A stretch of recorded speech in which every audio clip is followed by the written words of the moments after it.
다윗에게 있어서의 유일한 피난처가 하나님 되심을 성경은 이야기하고 있습니다. 그 수없이 고생한 사람들의 이야기가 많이 나오는데 그 중에서 이제 다윗을 통해 보게 되면 여러 가지 그 환난과 어려움 또 두려움을 이겨내고 살아갈 수 있었던 이 모든 중심은 바로 주께서 함께 하셨기 때문에 이스라엘의 땅을 말씀드렸을 때에 강원도 땅만 했다고 말씀드렸죠. 그 당시에는 뭐 조금 넓었을 수도 있지만 비슷했을 거예요. 강원도 그 정도 보게 되는데 그 짧은 작은 땅 가운데서 왕을 피해서 도망다니는 그 순간순간이 있었고 심지어는 자녀 때문에 자녀 손에 죽을까봐 도망다니는 그 안타까운데 그 다윗 하면은 하나님의 은혜 가운데 찬란했던 영광의 시대를 많이 이야기하지만 그 이면에는 정말로 죽을 고비를 넘겨가면서 수많은 어려움을 경험했던 것에 대해서 보게 됩니다. 그러니까 다윗은 믿음이 성장 안 할 수가 없었던 것 같아요. 순간순간 어려움이 있으니까 어려움의 순간마다 하나님을 찾게 되고 하나님의 인도하심이 아니면 버틸 수 없었기 때문에 계속해서 그의 삶을 통해서 주님을 묵상하는 삶을 살았던 것을 보게 됩니다. 그러니까 세상 가운데 참 고난이 주는 양면성이 있죠. 하나님의 은혜를 이야기하기도 하고 육신적인 고통을 이야기하기도 합니다. 하지만 내게 있어서 그 양면성을 가지고 있는 그 고난이라는 것에 대해서 바라볼 때마다 우리는 그래도 하나님의 은혜를 그 안에서 발견하고자 하고 그분의 도우심과 인도하심을 생각하는 것이 또 우리의 삶의 여정 가운데 중심을 이루어야 됨을 말씀드립니다. 5절 보면 여호와는 나의 산업과 나의 잔의 소득이시니 나의 분깃을 지키시나이다. 낮에 이야기했던 것처럼 산업과 잔의 소득, 분깃 이 모든 것 다윗에게 있어서는 그 재정적인 것, 재물이 바로 하나님 자신 그리스도 예수께서 재물 되심에 대해서 다윗은 고백하고 있어요. 그렇게 하다 보니까 하나님께서 그의 삶을 인정하시고 함께 하셨던 것에 대해서 이야기하고 있습니다. 끊임없이 눈에 보이는 환경 가운데 어떤 스스로의 목표를 세우고 그것을 향해 달려가는 것 그것이 우리의 삶의 연속이지만은 그래도 그 중심 가운데 바라봤을 때 하나님께서 내 삶에 정말로 분깃되신다는 것에 대해서 생각했을 때에 주님은 가장 기뻐한 사람이 누구냐?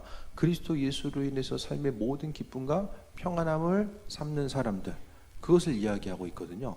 그러니까 신앙생활 한다는 것은 내가 스스로가 아니라 그러니까 내 안에 계신 예수님께서 어떤 그리스도가 원하시는 일들을 행하는 것 그러니까 내가 내 일을 행하고 또 내가 힘쓰고 노력해서 주의를 하는 것이 아니라 내 안에 계신 그리스도 예수께서 그분이 원하신 일들을 나를 통해 행하시는 게 신앙의 본질이라는 거예요. 우리 본성은 다 돈 따라가면서 살아요. 돈 있으면은 천하를 얻은 것 같고 다 할 수 있을 것 같아요. 어떤 일이 있을 때에 이거 재정이 어느 정도 있으면 좀 먼저 할 텐데 그런 생각을 먼저 하잖아요.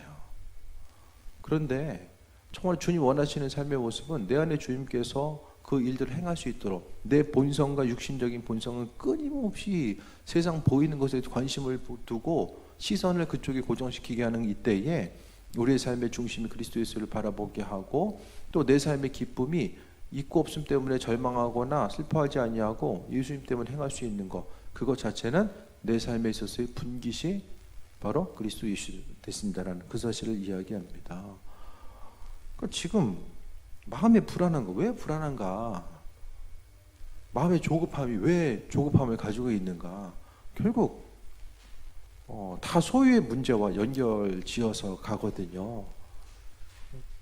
마음이 기쁜 거 없는 것보다는 있는 게 기쁘고 그것을 통해서 세이 먹고 나아가는 그 부분 그것을 이야기합니다. 하지만 오늘 다윗이 고백했던 것처럼 6절 보면 내게 줄로 지어준 구역은 아름다운 곳에 있으며 나의 기업이 실로 아름답도다. 모든 것에 대해서 하나님께서 주신 것임을 고백하고 있거든요. 내가 수고하고 노력한 것이 아니라 하나님이 주셨다라고 하는 이 믿음의 고백에 대해서 분명히 하고 있어요. 그러니까 우리는 연습해야 돼요. 날마다 하나님 주신 것으로 인해서 살아가는 연습을 해야 돼요. 그게 훈련이거든요. 신앙의 훈련. 주시면 주시는 것을 통해서 흘려보내고 하나님의 은혜 가운데 살아갈 수 있는 이 방법이 날마다 훈련돼야 됩니다. 훈련이 안 되면은 항상 있으면 다 있는 것이고 없으면 다 없는 것처럼 살아가게 됩니다. 하지만 믿는 자로서 내 삶에 있어서의 분명한 산업과 나의 자녀의 소득과 분깃이 그리스도 예수 하나님 되심에 대해서 날마다 고백해야 되는 거예요. 누가 물어봤을 때에 예수님이 내 돈이고 내 집이고 예수님이 내 삶의 모든 것 되신다라고 고백하시기 바랍니다. 그게 뜬금없는 얘기가 아니라 앞 사람은 내 얘기를 뜬금없이 들을 수도 있어요. 하지만 주님은 그 말, 그 입술의 고백을 들으시고 인도하신다라는 거예요. 그러니까 삶에 있어서의 그리스도 예수께서 중심 되심을 믿는 사람은 자존감이 있어요. 내가 다 있으나 없으나 그것 때문에 절망하지 않고 하나님이 내 삶을 통한 인도하심과 예비하심. 그러니까 사도 바울도 고백한 것이 약할 때 강함이다라고 고백하잖아요. 아무것도 없어요. 그런데 그 순간 하나님의 은혜를 충만하게 경험할 수 있었기 때문에 오히려 없는 자리, 낮은 자리, 그 자리를 계속해서 찾아가고자 했던 것은 그 안에서 그리스도 예수를 더 발견하고자 하고 그분의 도우심에 대해서 더 깊이 묵상하는 귀한 삶을 살았기 때문입니다. 그러니까 바울은 눈에 보이는 재물이 중요한 것이 아니라 그리스도 예수가 나와 함께 한다는 그 사실 자체가 가장 큰 중심의 요소였다는 거예요.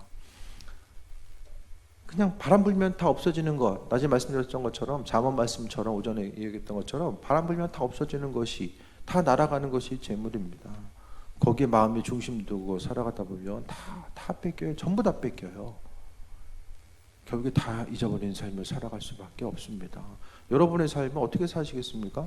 주의 장중 안에 주의 도우심 가운데 살아간다는 것은 내 삶의 일부분을 주님이 도와주셔서 그 가운데 살아가는 것을 이야기하는 것이 아니라 내 삶의 전부가 주님의 것인 건 나 자신이 주님 거예요. 나 자신이 주님 것이기 때문에 그분께서 내 삶의 주인 되셔서 나를 통해서 그분의 삶을 살아가신다라는 것, 이것이 바로 주님께서 주인 되심에 대해서 입술로 고백하는 것입니다. 16장 1절에 보면 하나님이 나를 지켜주셔서 내가 죽게 피하나이다. 내가 여호와께 아뢰되 주는 나의 주님이시오니 주밖에는 나의 복이 없다 하였나이다 라고 합니다. 주밖에는 나의 복이 없다라고 하고 주님께서 내 피난처 되심에 대해서 분명하게 믿음으로 고백하고 있음에 대해서 보게 됩니다. 이번 한 주간 또 이제 교회 문을 열고 나가면 한 주간이 또 시작되잖아요. 그 한 주간의 시작됨에 있어서 계속해서 나로 하여금 가장 큰 영향력을 주고 있는 것이 무엇인가를 좀 돌아볼 수 있게 되길 바랍니다. 내 삶의 중심, 주인의 위치를 차지하고 있는 그것이 무엇일까에 대해서 생각해 보게 되길 바랍니다. 그것 자체가 그리스도 예수로 완전히 대체되지 않으면은 결국에는 신앙생활한다는 것이 상당히 모호하고 어중간한 상태를 이야기해요. 내가 주인이 아닌 것 같기도 하고 또 하나님의 주인인 것 같기도 하고 정말 모호한 상태. 주님은 우리의 삶에 있어서의 내 삶의 주인이 그분으로 완전히 대치되었을 때에 그것으로 인한 기쁨과 행복함의 요소가 정말로 물밀듯이 밀려오게 됩니다. 그러니까 믿음 생활이 어려운 것은 정말로 이 어중간한 위치에 있고 어중간하게 생각하다 보니까 내 생각도 아니고 주님 생각도 아니고 이 분별력을 상실한 상태에서 살다 보면 고난의 모습만 가중되게 됩니다. 그렇기 때문에 오늘 본문을 통해서 2절 보면 내가 여호와께 아뢰되 주는 나의 주님이시오니 주밖에는 나의 복이 없다 하였나이다. 이것이 바로 그리스도 예수께서 주인 되심에 대해서 고백하는 거예요. 내 삶에 있어서의 복 자체가 주님이시다. 복의 근본이 바로 그리스도 예수 되심에 대해서 이야기하고 있잖아요. 내게 있어서 유일한 자랑거리가 하나님 되시다는 것, 그것에 대해서 고백하고 있어요. 주변 사람들 우리 자신을 안타깝게 바라볼 수도 있어요. 너 이것도 없고 저것도 없구나. 그 나이 되도록은 어떡할 거야. 이렇게 안타깝게 바라볼 수 있어요. 그 얘기 계속 듣다 보면 내 인생에 이게 없으니까 참 아쉽고 안타깝고 불쌍한 인생이구나. 그게 뭐냐? 다 속는 거예요. 속는 거. 환경 앞에 스스로 속는 거예요.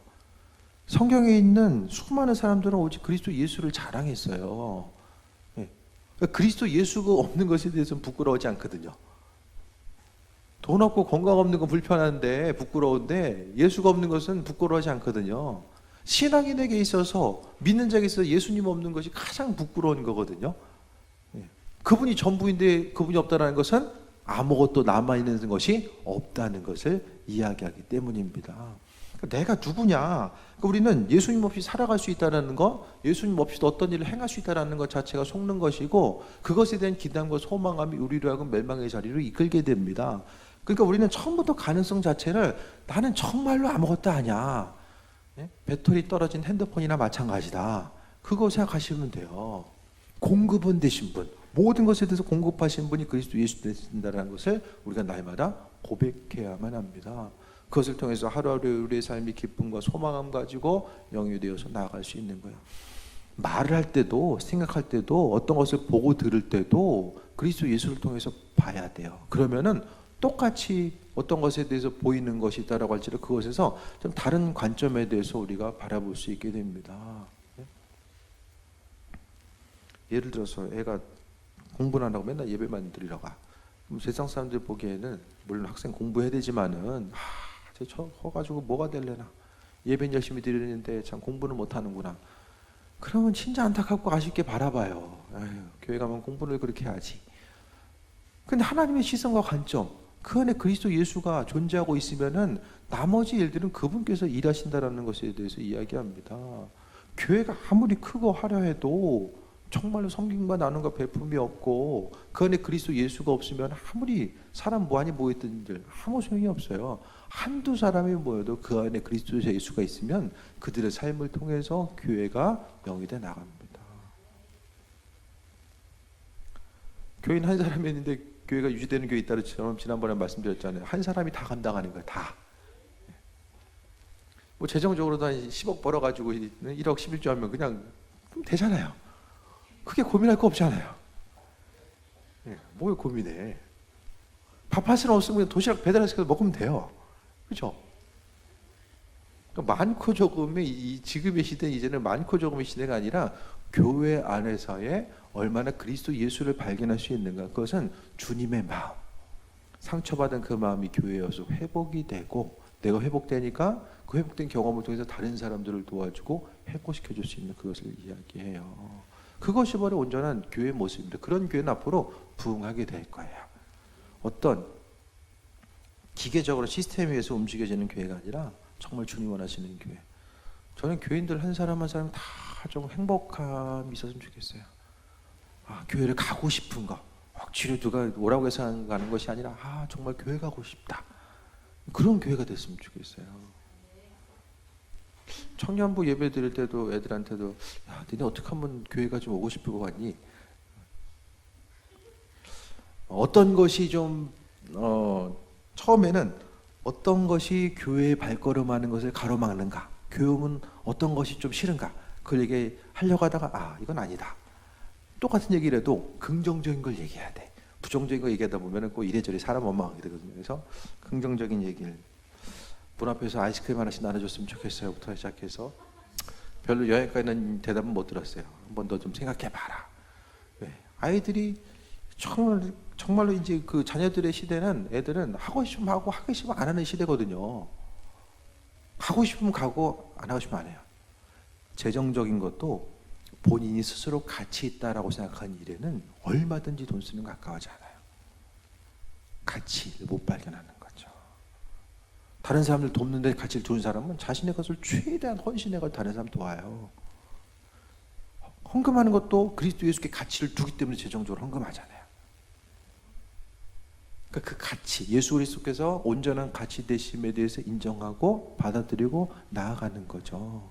그러니까 교회 안에서도 주님께서 내 삶에 있어서 주인 되시고 예수님 때문에 내가 기쁘고 교회 가면 정말 기쁘고 소망함이 있는 거.